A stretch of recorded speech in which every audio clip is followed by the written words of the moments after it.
Texan accountant, and I would like to begin saying that I'm going to be a little bit late on this subject, and it's on the High Guardian Spice,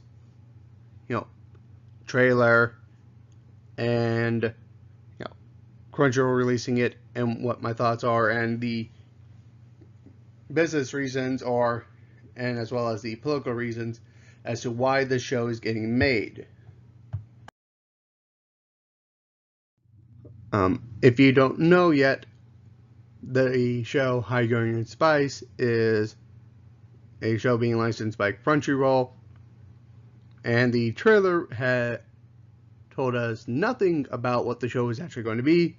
Comments were disabled right at the beginning, and later, like and dislike bar were also disabled, and before there were more dislikes than likes.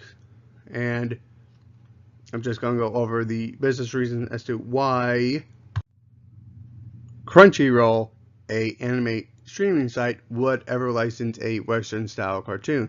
We're going to go over the closest thing to a mission statement that I can find and continue from there. I got this from the About page on Crunchyroll's website. Took a screenshot with my phone. Apologize that it's weirdly positioned, so I'll read it, a few sentences of it, and then go over it. Crunchyroll is the world's largest destination for anime and manga, boasting a global community of more than 40 million registered users and over 1 million subscribers. Fans connect through the most complete anime library, including listing various animes, events such as Crunchyroll Expo, Anime Awards, Crunchy News, and can purchase related merchandise through its online stores. And it goes on about the you can watch it through the apps, consoles, or the various ways. So here's the major thing: they translate the anime and have the subtitles, I think, and do some dubbing on it. And so many people were wondering, why would they ever say yes to this, which is clearly not an anime? The main reason why I think that they said yes to this is due to them wanting to get to a wider audience and trying to then claim and get more users, subscribers, with that. I think they're not getting as much as they thought they would from the Crunchyroll Expo and all the other promotional stuff that they do, like the awards and stuff, to try to get more users in. And they probably thought if they released a show that's anime style, they weren't going to get more people that were already into anime, because they probably started to peak at the amount of people that they could have. Crunchyroll was trying to compete with other streaming sites such as Netflix and, Amazon with their anime strike. The problem is the way how Crunchyroll did it is quite different from how these two streaming sites did it as well. Netflix was, had older TV shows and other stuff you can watch, so you have a large variety of viewing already, and then they later added anime such as Devilman and Crybaby and Seven Deadly Sins. Anime Strike is an added thing to anime if you want to watch their anime, their Amazon channels, and so you have to pay, not only have the Amazon TV channels, you also have to pay more for the anime itself. But Amazon can take the losses because they have other things to then compensate for that loss.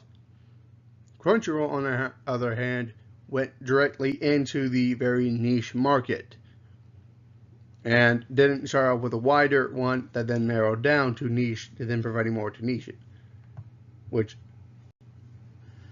I hope you understand what I'm saying. Sorry about this. Basically, a good example, I think, of comparing the two would be using Cartoon Network, which actually did a very good way of doing this. Cartoon Network already had a sort of a niche with, cartoons for kids, really good area. But then they noticed that there was also a market for cartoons to adults. And that's why they created Adult Swim, late at night, perfect timing where the kids would be asleep. Then they saw there was a market for both teenagers and adults for anime. And so Toonami was created, and it would be Saturday nights, which would be the perfect time. Teenagers can stay up late to watch it, and adults can watch it too. Because they can stay up late, they don't have to go to work or school, the next day, and so it's just really good timing. Netflix would be going through Cartoon Network and then continuing down to Toonami. Crunchyroll just started off with Toonami, is now trying to then appeal to Cartoon Network, and then trying to add shows that will do Cartoon Network. So that is where a lot of the problems are occurring for Crunchyroll.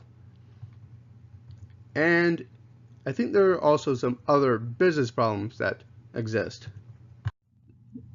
As I stated earlier in the video, Crunchyroll is probably trying to expand and get to more markets. And so they think that they can grow out of their problems. They have not very good services, and they are slow, and they're actually losing to pirating sites, like Kiss Anime, who actually can provide better service for free. So yeah, and I think that Crunchyroll thinks that they could grow out of their problems, but that will only cause more problems for them. It reminds me from a scene that I saw once in the 1970s anime Devilman. I've only seen a few scenes of it, and only saw a few scenes again of it out of context, and then that's what reminded me of this. And the 1970s Devilman, the human form of Devilman, I can't remember the characters' names, I'm sorry, but he gets injured, turns into Devilman, grows, and then his wounds get bigger, and he bleeds out more. And the enemy demon says, "You idiot, you think that your wounds when small were bad, and then when you grow, you wouldn't think that they would grow too?" And that's sort of what a very good analogy what's happening with probably Crunchyroll. They have problems, didn't try to fix them before it started growing, and the problem has only gotten worse, and will continue to be there and get worse as they continue to grow. But they think that growing will then remove the problem. Home Depot in the 1980s had a similar thing that occurred. They were having problems, but they thought, okay, if we grow, that'll be great. And then they grew. But the problem was that their expenses grew as well, and they didn't. The problem that they may were having was the organization and knowing where was their money going and where were the profits coming from. The main issue they were having is that they were buying a whole bunch of inventory, but it was inventory that wasn't selling. And they almost went bankrupt in the 80s. However, they later figured out the problem and fixed it. The main problem was that you would buy, a set of wrenches, but Home Depot would be using the money coming from the sale of wrenches to pay for the debt that they had on buying the screwdrivers, but no one was buying the screwdrivers. So once they fixed the system, they were able to grow more and actually able to grow better. Another reason why they could have greenlit the Western style show was due to their predecessors and learning from them and their own mistakes that occurred. And I'll be going through the examples. We have 4Kids, which had massive censorship. Yu-Gi-Oh! They removed guns from there and had only people, pointing fingers. And Pokemon, they changed Onigiri to, a jelly-filled donut. They just called it that. They didn't change what it looked. And in One Piece, they changed the guns to ridiculous-looking devices and removed all blood. Crunchyroll, of course, had their game Danmachi released, and they removed a feature in the English release, and when you poked the characters, they would then say, they would react to you, then poking them. It was both guys and girls, but they removed that feature, and it became, a topic that occurred. But probably the best example that they could have learned from is from Funimation, with the adding of political lines to different animes and their dubs. These animes would be My First Girlfriend is a Gal, Prison School, and Miss Kobayashi's Dragon Maid. And My First Girlfriend is a Gal, they had dialogue. The original dialogue was them, they had to read, erotic books. The main character says, no, the girls will get embarrassed. And the store owner where they work at said, oh, but they'll look cuter when they're blushing. And that's what the, customers like. They find the girls cuter when they're red, blushing red. In the English dub, it says, oh, don't let them read that horny stuff just so guys can get, horny. And then the owner says, oh yeah, well, pretty much our customers hate women, and pretty much seeing girls embarrassed will then make them, be all happy and stuff. And it's like completely ruined it and was, not even close to the original version. In Prison School, they had a line where, one character and a girl, pretty much the first interaction, then led them to actually blossoming a relationship later with what the girl said. But they changed that line to bring in Gamergate, which had nothing to do and ruined the relationship on how it got started. In Miss Kobayashi's Dragon Maid, they removed a joke where Toro made fun of Luca's